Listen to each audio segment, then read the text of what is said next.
Hey everyone, welcome to my channel. तो ये है chapter 10 reaching the age of adolescence of class 8 Cordova publication science की book का, जिसमें हम एक पार्ट कर चुके हैं। दैट मीन्स हमने यहाँ तक आपको समझा दिया है। ठीक है, ये वीडियो ऑलरेडी अपलोड हो चुकी है। आज हम बात करेंगे चेंज इन बॉडी शेप। ठीक है, now change in body shape, many changes occur in the body shape during puberty. तो प्यूबर्टी के टाइम पर बहुत सारे बॉडी में चेंजेस भी आते हैं। तो बॉयज़ में डिफरेंट होते हैं, गर्ल्स में डिफरेंट होते हैं।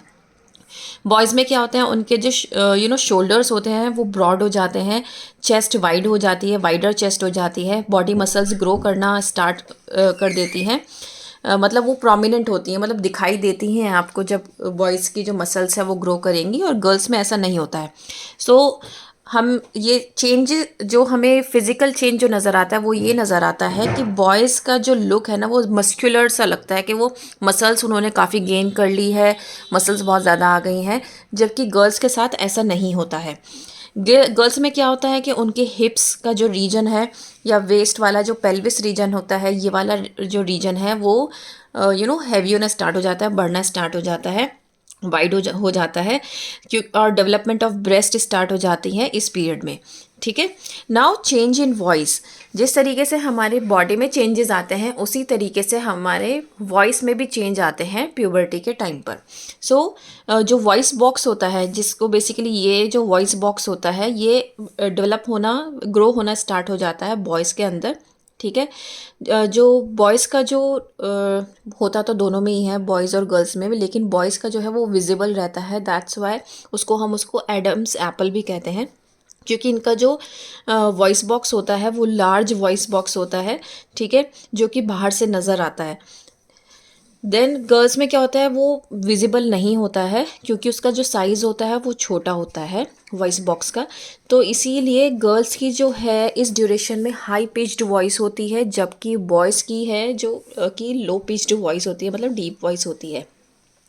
आपने नोटिस किया होगा, you may have noticed that the voice of some of the boys in your class becomes rough और होर्स, मतलब बहुत ज़्यादा रफ रहती है। तो वो टेम्परेरी एबनॉर्मेलिटी होती है। बेसिकली उसका जो वॉइस बॉक्स होता है ना उस पर्टिकुलर पर्सन का, वो तब तक प्रॉपर ग्रो नहीं हुआ होता है, जिसकी वजह से ये दिक्कत होती है। ठीक है, ये कुछ दिनों तक रहती है, कुछ हफ्तों तक रहती है, और फिर उसके बाद वो नॉर्मल ठीक हो जाती है। Now increased activity of sweat and sebaceous glands. तो क्योंकि हम प्यूबर्टी का टाइम है, उस टाइम पे हमारे फिज़िकली और इंटरनली भी बहुत सारे चेंजेस आ रहे हैं। तो दैट मीन्स हमारी जो सेल्स हैं वो भी काफ़ी चीज़ें उसमें भी चेंजेस आएंगे। हमारी सेल्स का रेगुलर बन रही हैं, हमारी सेल्स रेगुलर बन रही हैं, जिसकी वजह से क्या होगा, उसमें भी चेंजेस आएंगे। तो उसमें चेंजेस कब आएंगे, उसमें स्वेट का और सिबेशियस ग्लैंड्स जो हैं वो वर्क करना स्टार्ट करेंगे। तो ह्यूमन बींग्स में स्किन के दो इंपॉर्टेंट ग्लैंड्स होते हैं, एक होता है स्वेट और दूसरा होता है सिबेशियस ग्लैंड। स्वेट क्या करता है, sweat glands produce sweat, sweat gland से हमें पसीना आता है, सिबेशियस ग्लैंड से ऑयल निकलता है, सिबम निकलता है, जो हमारे स्किन को ऑयली बनाता है।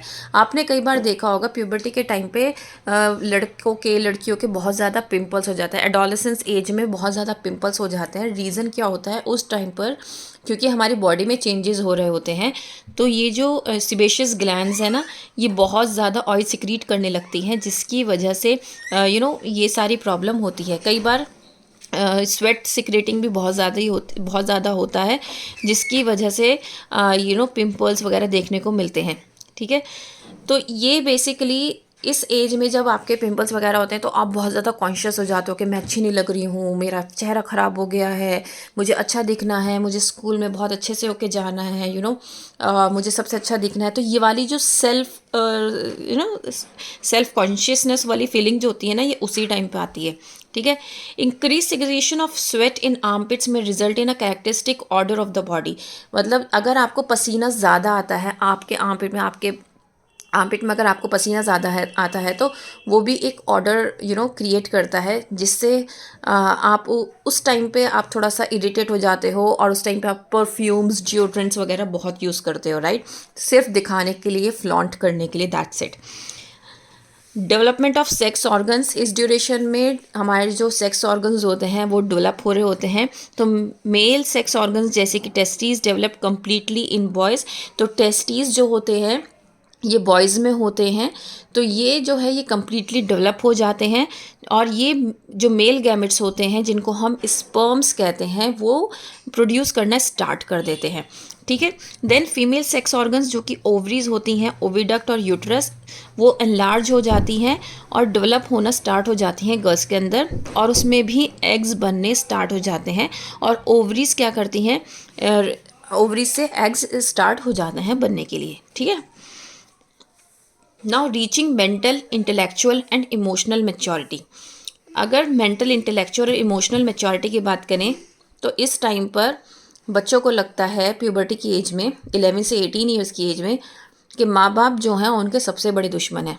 उसका रीज़न ये होता है क्योंकि उस एज में वो ये चाहते हैं कि जो वो चाहते हैं वो ही उनके माँ बाप कहें, जबकि ऐसा नहीं होता है। माँ बाप उनके भले के लिए कहते हैं, जो कि वो सुनते नहीं हैं।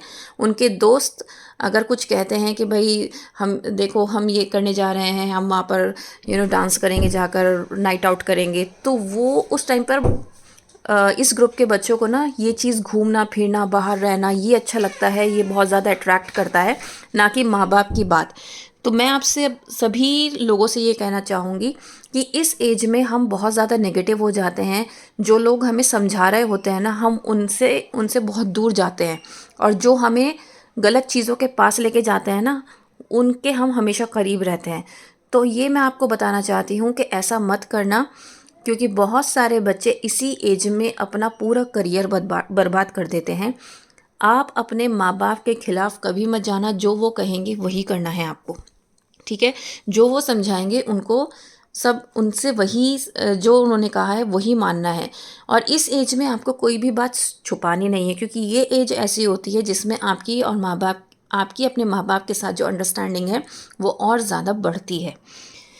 तो we observe many cognitive, emotional and attitudinal changes in the adolescence. Cognitive मतलब जो आपके जहन में, आपके दिमाग में जो चेंजेस आते हैं। इमोशनल, आप इमोशनली बहुत ज़्यादा वीक हो जाते हो, जैसे छोटी छोटी बात पे रोना या छोटी छोटी बात पे हंसना या बहुत गुस्सा करना, तो ये इमोशनल चेंज आता है। एटीट्यूडिनल चेंज, मैं क्यों करूं, उसने किया है तो मैं भी तो करूंगी, वो ऐसा कर रही है तो मैं ऐसा क्यों ना करूं, तो ये होता है एक attitude change. Adolescent is the time when the brain acquires the greatest capacity for learning. आपको ये पता होना चाहिए, अगर ये वाली जो एज है बिगड़ने की एज कहलाई जाती है, तो यही एज सबसे ज़्यादा लर्निंग की एज भी कहलाई जाती है, क्योंकि इस एज में जो सही राह पकड़ता है वो ज़िंदगी में बहुत आगे जाता है। The intellectual development takes place and the adolescents spend considerable time on thinking, planning for future etcetera. जो बच्चे इस ड्यूरेशन में, इस एज ग्रुप में अपना सारा टाइम फ्यूचर के लिए और क्या कहते हैं उनकी उसकी फ्यूचर की प्लानिंग के लिए, या क्या कोर्स मैं आगे प्लान करूँगा, 10th 11th में मैं क्या लूँगा, 12th में मैं क्या लूँगा, उसके बाद मुझे क्या पढ़ाई करनी है, मुझे किस तरीके से अर्निंग करनी है, किस तरीके से अपने स्टडीज़ को कंप्लीट करना है, तो ये जो बच्चा ये सब बातें सोच कर चलता है वो बहुत आगे जाता है। ठीक है, now during the exciting phase the adolescent start giving more importance to their friends and peer groups. जैसे कि मैंने आपको बताया कि ये जो फेज़ है बिगड़ने का फेज़ भी है और संभलने का फेज़ भी है। अगर आप संभल गए तो बहुत बड़े इंसान बन जाओगे, और अगर आप बिगड़ गए तो बहुत पीछे रह जाओगे। तो यहाँ पर इस एज में ज़्यादातर बच्चे क्या करते हैं, अपने फ्रेंड्स को, और जो उनका फ्रेंड्स ग्रुप होता है या बाहर के जो फ्रेंड्स बना रखे होते हैं उनके साथ वो ज़्यादा टाइम स्पेंड करना चाहता है। ठीक है, कभी कभी कंफ्यूज होता है, इमोशनली वीक होता है, कभी एकदम से सैड हो जाता है, कभी एकदम से खुश हो जाता है। इमोशंस पे कंट्रोल नहीं होता है। मूड्स जो है ना वो स्विंग करते रहते हैं, बहुत ज़्यादा मूड स्विंग्स होते हैं। कभी कभी बहुत ज़्यादा कोई इंसान बहुत ज़्यादा सेंसिटिव हो जाता है, या फिर कोई बहुत ज़्यादा गुस्से वाला भी हो जाता है। तो ये हार्मोन्स पर हमारे हार्मोन्स जो हैं वो बॉडी में रिलीज़ हो रहे हैं इस ड्यूरेशन में, जिसकी वजह से हमारी बॉडी में ये सब चेंजेस आते हैं। सेल्फ कॉन्शियस होना मतलब अपने ही बारे में सोचना, अपने आप को अच्छा दिखाना, और need for acceptance and understanding मतलब हम ये चाहें कि सामने वाला हमें एक्सेप्ट करे, हमारी फीलिंग्स को समझे। ठीक है, तो ये सब बातें क्या होती हैं, ये इसी एज में होती हैं, है ना। तो अगर आपने देखा होगा गर्लफ्रेंड बॉयफ्रेंड वाला कॉन्सेप्ट जो है ना वो इस एज में सबसे ज़्यादा होता है, लेकिन जो इस चक्कर में पड़ जाता है वो कभी भी आगे नहीं बढ़ पाता। Search for a unique social identity for themselves, हमेशा वो कुछ अलग करने की, अलग रहने की कोशिश करता है, एक आइडेंटिटी बनाना चाहता है। May feel insecure while trying to adjust to the changes in the body and mind, कभी कभी बहुत ज़्यादा इनसिक्योर भी फील करता है जब ये जो एडजस्ट नहीं कर पाता अपनी बॉडी और माइंड को, जो उसमें चेंजेस चल रहे हैं। सो adolescents should learn to cope up with the stress caused by these changes. They should not lose confidence or develop anxiety over small issues. तो adolescents को यहाँ पर थोड़ा सा स्ट्रेस को और जो उसके साथ, उनके साथ बॉडी में चेंजेस आ रहे हैं उसके साथ कोप अप करने की ज़रूरत है। यहाँ पर उनको बिल्कुल भी कॉन्फिडेंस को लूज़ नहीं करना है और एनजाइटी बिल्कुल भी डेवलप नहीं होने देनी है छोटी छोटी बातों के लिए, ठीक है। पेरेंट्स से हेल्प लेनी है, टीचर से हेल्प लेनी है, और अगर आप पेरेंट्स से अपने हेल्प लेंगे ना तो वो बहुत ज़्यादा खुश हो जाएंगे कि आपने उनसे हेल्प ली है। तो मैं आपसे यही कहूँगी कि इस एज में आप अपने पेरेंट्स की बात माने, ना कि अपने फ्रेंड्स की। नाउ मल्टीपल चॉइस क्वेश्चंस कर लेते हैं। The stage of growth and maturity from above 11 years to 18 years of age is known as adolescence. The age at which a boy or a girl becomes sexually mature to reproduce is called puberty. Both boys and girls reach their maximum height at the age of about 18 years. During puberty, girls have high pitched voice as compared to boys. So आज हम यहीं तक करते हैं. That's all for today. Thank you.